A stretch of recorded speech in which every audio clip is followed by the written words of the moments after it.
রাধে একনামী চৈতন্য চরিতামৃতের অন্তলীলার দশম পরিচ্ছেদ থেকে পাঠ করছে।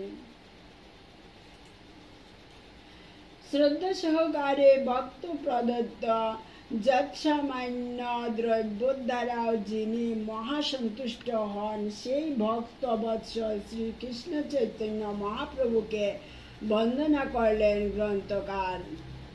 1 বৎসর কেটে গেল। অন্য বৎসরের মতো এবারেও গৌড়ের ভক্তবৃন্দ প্রভুকে দর্শন করতে চললেন নীলাচলের দিকে। শ্রী অদ্বৈত আচার্য সবার অগ্রগণ্য, তার সঙ্গে সঙ্গে চললেন আচার্য রত্ন, আচার্য নিধি, শ্রীবাস পণ্ডিত ইত্যাদি ভক্তবৃন্দ। নিত্যানন্দকে প্রভু নীলাচলে যেতে নিষেধ করেছিলেন, তবু নিত্যানন্দ সে আদেশ না মেনে সঙ্গে সঙ্গে চললেন। অনুরাগের লক্ষণ এই যে তা কোনো বিধি মানে না। তার আজ্ঞা ভঙ্গ করলেও অবশ্য অনুরাগ বসে তিনি তা ক্ষমা করেন।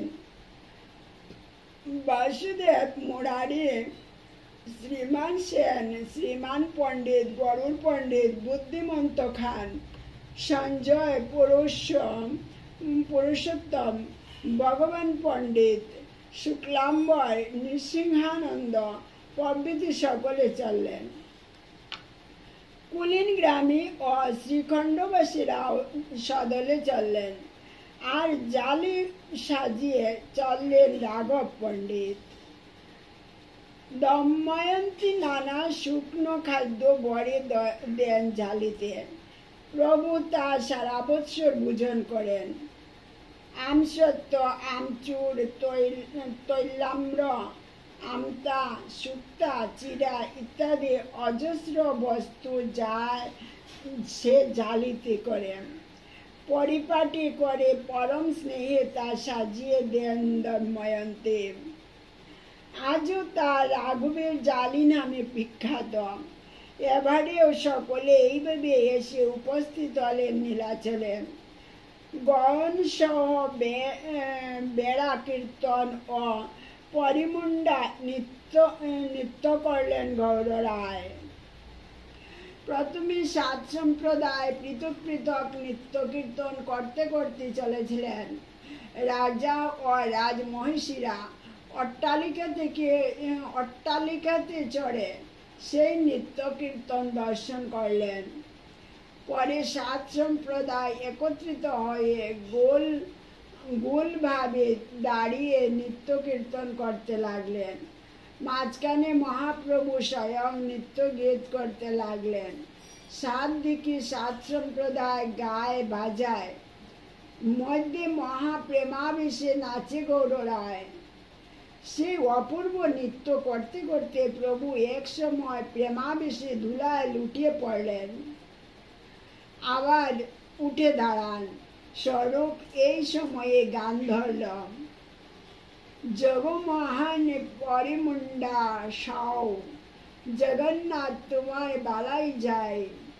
এই পদে প্রভু আবেশে নৃত্য করতে লাগলেন। সঘন হুঙ্কার দিয়ে উঠলেন, প্রতি লোমে সে প্রসেদ, রক্ত সদ্ঘম, দন্ত সব কম্পমান, কথা বের হচ্ছে না, জ জ গ গ এইভাবে উচ্চারণ হচ্ছে তার। তখন নিত্যানন্দ প্রভু উপায় উদ্ভাবন করলেন। তিনি স্বরূপকে ধীর স্বরে কীর্তন করতে বললেন।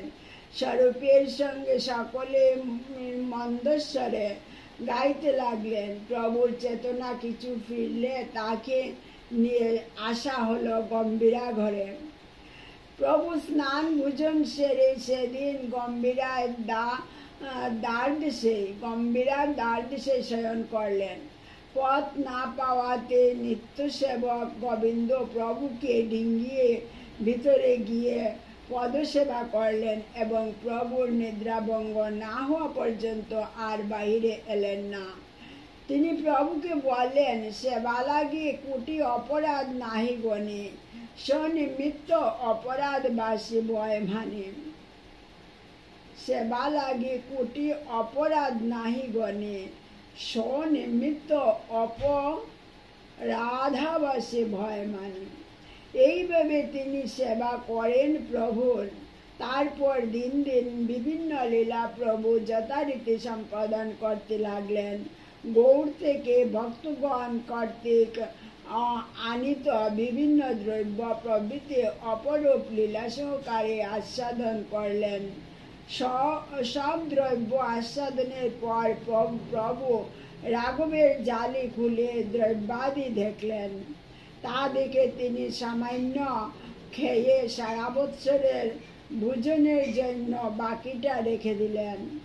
অবশেষে গৌড়ীয় ভক্তবৃন্দের তিনি নিমন্ত্রণ অঙ্গীকার করলেন। 4 মাস এইভাবে পরম আনন্দে অতিবাহিত করলেন প্রভু। জয় শ্রী রাধে।